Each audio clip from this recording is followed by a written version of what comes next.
Hello guys, in this video we will solve the problem of not or failure to install applications from outside the Google Play Store. If you have this problem, you want to install an application on your phone from outside the Google Play Store, and you cannot do so, and you find a problem in this video. We will find the final solution before starting the month.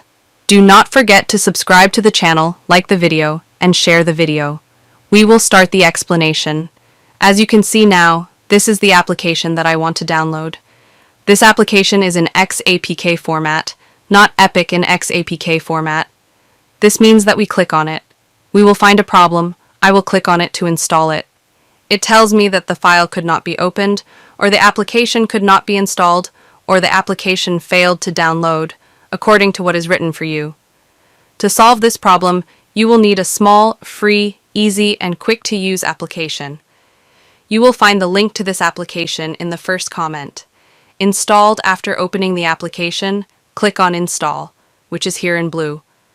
After that, you give it permission and activate this feature to allow the installation of unknown applications. Then you return.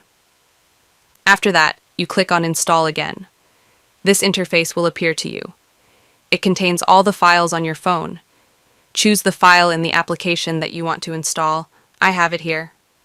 Click on it after that, choose the application that you want to install, then click on it, then wait a little. As you can see, the application is being analyzed. As you can see, do you want to install it? The application requires any special login. Click on Install at the bottom, then the process is in the revolution. As you can see, wait a few seconds, and you will find that the application has been successfully installed on your phone. After installing the application, you can delete this application that we used. As you can see, the application has been installed, and if we click here, the application will open, and if we return to the main phone interface or the main phone screen, we will find that the application has been successfully installed. This was the topic of today's video. I hope you liked it and benefited. For suggestions, write them in the comments, and we will meet in an upcoming video, God willing.